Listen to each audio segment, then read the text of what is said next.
Doctor Avelino Guillén, es un gusto saludarlo. Muy buenos días. Buenos días, muchas gracias por sus palabras. No, gracias a usted por haber venido y por el trabajo efectivamente que desarrolló en el Ministerio Público, porque a veces se recuerda el hecho grave, el 5 de abril y todo lo que pasó después, pero no de repente ponemos en relieve que fue ya la democracia la que después a todos esos que violaron el orden constitucional y cometieron delitos fueron sancionados y hoy están presos, ¿no? ¿Qué habría que decir sobre ese cambio de un gobierno dictatorial a una democracia y al papel que jugó el sistema de justicia en juzgar esos delitos? Debemos tener claro que el sistema democrático es el mejor sistema de gobierno que existe. Es en un clima de democracia donde se puede, por ejemplo, juzgar los graves hechos de corrupción en que incurrió el señor Fujimori y su red con Vladimiro Montesinos, y se demostró ante el mundo que con absoluto respeto al debido proceso y al derecho de defensa, un expresidente puede ser juzgado de manera impecable. En un juicio, en varios procesos, se demostró que el señor Fujimori no solamente incurrió en violaciones a los derechos humanos, sino que en numerosos actos de corrupción. En tal sentido, el retorno a la democracia es un retorno a un régimen de libertad, de respeto del sistema jurídico, del ordenamiento jurídico, de respeto a la libertad de expresión.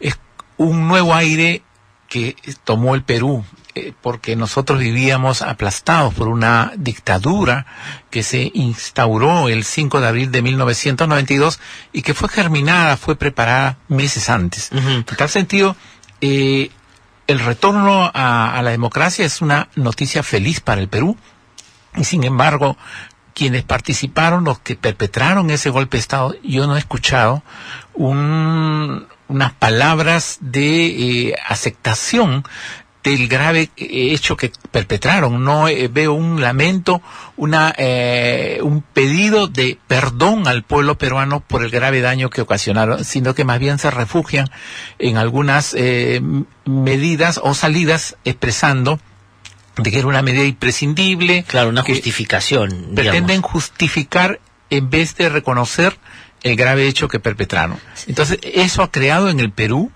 una grave brecha, una herida que no se cierra, porque ese hecho, que el último golpe de Estado en el Perú, se mantiene todavía en el recuerdo vivo de los peruanos, porque sus autores están presentes en la vida política y no tienen ningún remilgo de reconocer ese grave error, ese delito en que incurrieron. Ahora, y termina siendo inclusive paradójico, doctor Avelino Guillén, que por ejemplo, en torno a lo que pasa en Venezuela, sean los propios venezolanos, al decir de, por ejemplo, Enrique Capriles, que digan que lo que ha pasado y es un fujimorazo, y que algunos representantes del fujimorismo ahora digan que son circunstancias distintas, por lo tanto tenían lógicas distintas, y aquí tenía justificación y allá es inaceptable, ¿no? Ningún golpe de Estado es justificado. De verdad. Tenemos que rechazar firmemente, así como rechazamos de manera enérgica al dictador Maduro, y lo decimos claramente de manera contundente, también rechazamos de manera enérgica el golpe de Estado que perpetró Fujimori y Montesinos. En tal sentido, esa debe ser nuestra posición. Sí, sin duda. Además, yo estoy convencido, a la luz de los hechos, que lo que pasa en Venezuela se inspiró mucho en lo que Fujimori hizo acá. Es decir, tratar de revestir de formas democráticas el socavamiento del sistema democrático a través del manejo y cooptamiento de los poderes y la persecución a los opositores, ¿no? Exactamente. Ahora, doctor Avelino Guillén, ¿cuánto afectó eso que se vivió en el Perú en los 90, ya después de instalar la dictadura de Fujimori, el sistema de justicia? ¿Cómo se manejó el sistema de justicia en ese caso, dejando de lado su labor de contrapesar el abuso del poder? ¿Y cuánto de eso, ya uno podría decir a estas alturas, ha sido despercudido, ha sido, digamos, ya limpiado el sistema de justicia, o si teníamos todavía algunos rezagos por ahí, lo cual deberíamos preocuparnos? El fujimorismo copó absolutamente el sistema de justicia, impuso a cabezas dentro del Poder Judicial y el Ministerio Público, y a través de comisiones ejecutivas manejó todo el sistema judicial. la suerte de los procesos se resolvían, se decidían no en sede judicial, sino en el Servicio de Inteligencia Nacional. Llegó el colmo de que existía una lista de jueces que cobraban mensualmente unas sumas de dinero que se les pagaba en el Servicio de Inteligencia Nacional. O sea, la justicia desapareció como órgano, como poder del Estado independiente, y pasó a ser una dependencia más del Servicio de Inteligencia Nacional. Eso no lo podemos negar. Entonces, fue una caricatura de justicia. Y justamente en su mensaje del 5 de abril del 92, en la noche del domingo, Fujimori, entre otras justificaciones, habla de reorganizar el Poder Judicial para que se libere de la corrupción. Y hizo lo peor él. O sea, lo que hizo fue... lo contrario. Lo contrario, despedir a centenares de magistrados a través de decretos leyes y luego en un amañado proceso de evaluación a nivel nacional de jueces. Y hasta hoy día, mire, han pasado 25 años, hasta hoy día el sistema judicial no se recupera de los centenares de jueces que fueron cesados a nivel nacional en estos procesos de evaluación. O sea, que esos jueces no pudieron retomar la carrera judicial. No pudieron retomar, y esas plazas no han podido ser cubiertas en su totalidad. O sea, el bache que usted ve entre jueces titulares y provisionales, que se acrecentó de manera muy importante, de manera sustancial, durante el régimen de Alberto Fujimori, esa brecha enorme no ha sido cerrada. Claro, y eso tenía sentido en el marco de un gobierno autoritario, porque la provisionalidad era la garantía del manoseo de la justicia, es decir, alguien que no tiene el puesto garantizado porque ha sido elegido para eso, está, digamos, en la posibilidad de que lo puedan mover de un lugar a otro o manipular en algunos casos, ¿no? Claro, usted ve en el video donde aparece Montesinos con la bancada del Fujimorismo, donde él discute y él dice no, porque las promociones de la Academia de la Magistratura egresaban y tenían que postular para un puesto titular. Sí. Y él decía, no va a haber concurso. Eso va a continuar así, y continuaba, y se iban prolongando. Estudios en la Academia de la Magistratura de 8 o 10 meses duraron 3, 4 años. Claro, justamente para dilatar, impedir que asuman magistrados titulares en esas plazas. Entonces, eso fue ampliando una brecha enorme de magistrado provisional, y hasta hoy día no nos podemos recuperar de eso. Sí, pues. Entonces, a pesar de los esfuerzos que ha venido realizando el Consejo Nacional de la Magistratura, ese es el daño enorme. Sí. Ahora, reuniones con Montesinos de las que participaban quienes en ese momento eran parte de la bancada, y que no iban, en algunos casos, solo como, digamos, a escuchar un poco y guiarse por los mandados de Montesinos, sino a sugerir algunas ideas en torno a cómo se debería hacer esta intervención en el sistema de justicia.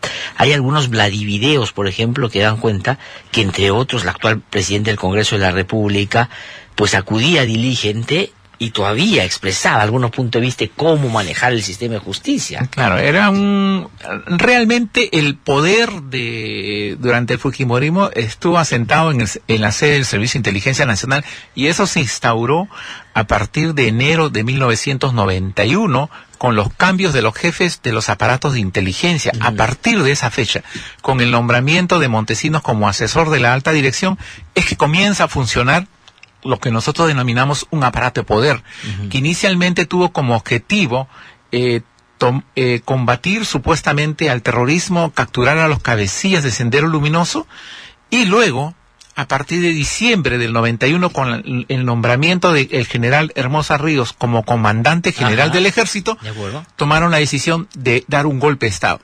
Sí, pues. Entonces, lo primero que hicieron en diciembre de 1991, Fujimori y Montesinos, fue convocar a Hermosa Ríos, y eso ha declarado Hermosa Ríos, y le dijeron, nosotros vamos a tomar medidas excepcionales en el país, y usted tiene que tomar ciertas medidas también. Entonces, Hermosa Ríos recibió el encargo de visitar todas las sedes militares para preparar el golpe de Estado. De acuerdo. Diciembre de 1991. Sí, y el doctor Avelino Guillén, digamos, tiene, con la precisión que lo describe, los hechos, porque no solo, digamos, siguió muy de cerca y conoce la historia, sino porque además fue parte de quienes tuvieron que hacer y armar el caso sobre el golpe de Estado para que pues, puedan ser sancionados sus responsables. ¿En qué terminó eso en términos judiciales? ¿Se lograron condenar a quienes, digamos, alistaron el golpe de Estado y participaron de él? Todo el gabinete fue sometido a un proceso ante la Sala Penal Especial de la Corte Suprema, el gabinete del 92, por delito de rebelión, y en la instancia donde yo participé fueron condenados. Todos. Y el general Briones a pena efectiva. El resto pena condicional, pena suspendida. Después ya no conozco detalles qué pasó en la última instancia. La información que tengo no confirmada es que en la última instancia algo así como que fueron absueltos o se declaró perfecto. No tengo la certeza qué ocurrió, pero en mi instancia donde yo participé logré la condena de absolutamente todos. Entonces, en defensa de los intereses del país, la denuncia contra todo el gabinete de Alberto Fujimori por el golpe de Estado. Exactamente. Y ahí se les condenó. Ahí se condenó la Sala Penal Especial, si mal no recuerdo, creo que el ponente fue, no estoy seguro, creo que el doctor Lecaros y otros señores magistrados de la Corte Suprema. De acuerdo. Interesante, importante, porque tuvo también un correlato en el ámbito de la justicia. Doctor Avelino Guillén, llevo ahora a otro escenario más actual, digamos, no tan distante de repente de algunas de estas prácticas también, porque la corrupción de los 90 es una corrupción que nos expresó los niveles a los cuales puede llegar cuando esto se hace de manera estructurada, de manera institucional, como la hizo Fujimori, le hicieron Fujimori y Montesinos. Pero en la actual investigación sobre los casos relacionados con Lavallato y la megacorrupción con los empresas, sobre todo brasileñas, ¿hay alguna comparación, por ejemplo? No digo de la forma, porque uno era el monopolio del Estado en la corrupción, acá hay privados también, con lo que pasó en el fujimorismo en estos temas. Lo que pasa es que el fujimorismo utilizó a la corrupción como un instrumento, como una herramienta para perpetuarse en el poder. Ajá. Fueron corrompiendo absolutamente todo. Corrompieron toda la sociedad. Usted ha visto, hay centenares de videos donde se aprecia a Montesinos prácticamente comprando a todos los sectores del país. Entonces, compraron al Jurado Nacional de Elecciones, a representantes de la OMPE, Poder Judicial, Ministerio Público, periodistas, empresarios. Realmente el poder del país estaba asentado en el SIN. Y el objetivo era que Fujimori se quedara todo el tiempo. Y el objetivo de los métodos de corrupción era que Fujimori se perpetúe en el poder. Ese era el objetivo. El objetivo siempre del Fujimorismo, nunca debemos olvidarnos, es tomar el poder. Y una vez que toman el poder, no se van. Esa es la idea. Ajá. Esa es la idea. Y para eso, ¿cree usted que ha cambiado con los años en la expresión que hoy día dice ser una novedad en el fujimorismo? Ellos ensayan diversas posiciones, como cuando la señora Keiko viajó a Harvard a dictar una conferencia. Ahora los comentarios del señor Kenji, todos son globos de ensayo. Son actitudes que ellos utilizan como una puesta en escena en un teatro que tiene un objetivo final. ¿Cuál es? El objetivo final es llegar al poder, retomar el poder para después ahí quedarse. Pero el fujimorismo es siempre lo mismo. Ajá. Fujimori es Fujimori. Kenji, si usted lo analiza en su actividad política, él es el padre y lo único lo que hace es llevar regalos a todas las poblaciones y entregar, pero sus regalos no son de un día a otro, sino que son debidamente preparados, como en campaña electoral, y ya la población lo espera. Población necesitada, obviamente, y recibe esos regalos a cambio de una supuesta apoyo o respaldo político. Es el populismo extremo. Ajá.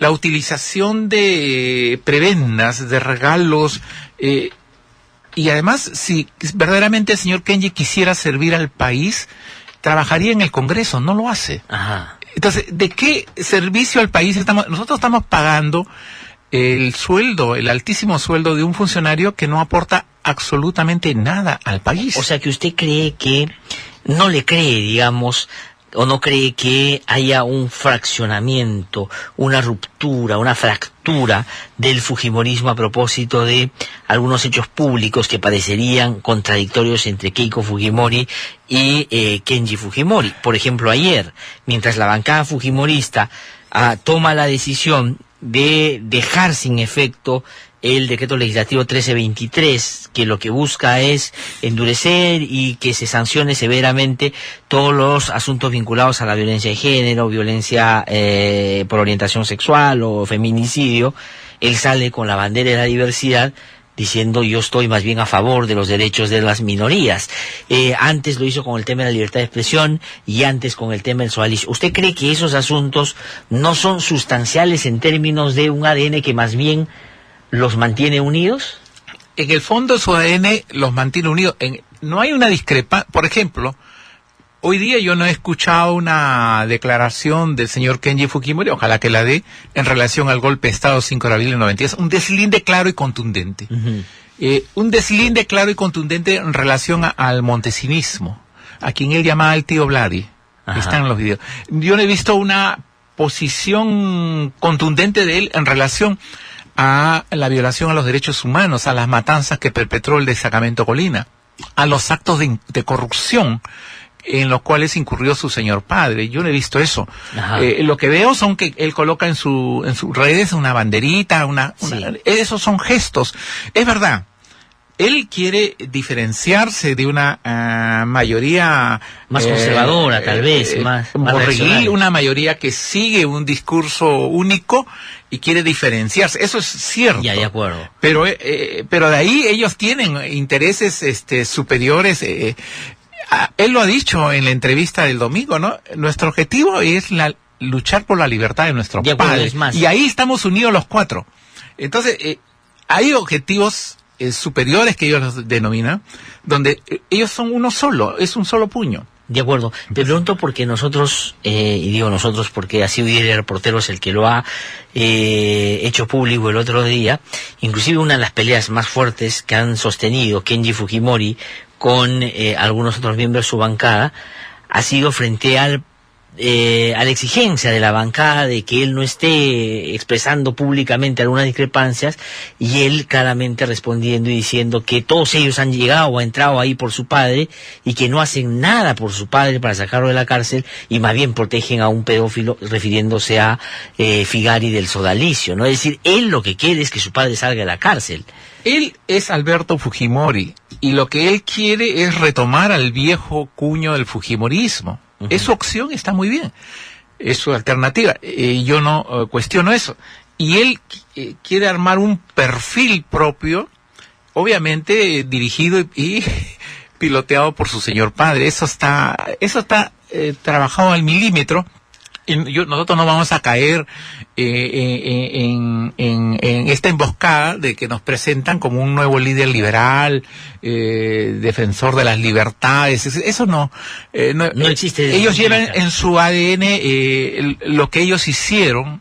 No podemos olvidar del 92 al 2000. Y del 2000 al 2016, 2017, yo no he visto un gesto de parte de él en relación a todo lo que ellos hicieron. Entonces, ahora, porque estas últimas semanas él trata de construir una imagen, un perfil propio, y yo no voy a olvidarme de todo lo que ello significa. De acuerdo. Entonces, yo tengo claro lo que es el fujimorismo y es un grupo que no reniega, que no ha rechazado lo que hicieron en el pasado, se mantienen ahí. Mire usted su actividad en relación, es que verdaderamente por momentos son extremadamente torpes en relación a la libertad de prensa, ¿no? Esta ley que pretendieron imponer de censura. ¿Sabe por qué? Le voy a decir por qué. Ellos se han dado cuenta que el problema para ellos es la memoria. El ejercicio de memoria. Y la memoria lo transmiten ustedes, los medios de prensa, los medios de comunicación. Y lo que ellos quieren es controlar a los medios de prensa. Por eso agregaron ese término, investigados, en investigación. Entonces yo te formulo una denuncia y ya te saco. Y te saco de un medio. Te saco de un medio y el otro que va a entrar ya sabe ya está advertido. Que no tiene que portarse de esa manera. Tiene que portarse otra. Entonces, lo que ellos quieren de alguna forma, en algún momento, antes del 2021, cuando se decanten todas estas discrepancias y se afinen los perfiles y se unan, Ajá. así como están unidos bajo la empresa Limasa, Ajá. se unan todos con el objetivo de tomar nuevamente el poder. Ahí vamos a ver realmente cuál es su posición en relación a la prensa. Sí, hoy día Andrés Eddy creo que lo refleja bastante bien en el diario El Comercio, en su caricatura. Están Kenji Fujimori y Keiko Fujimori cogidos de un corazón, ese corazón rojo obviamente, dice feliz 5 de abril, lo están celebrando. Y detrás de Kenji está Alberto Fujimori y detrás de Keiko Fujimori está Vladimiro Montesinos.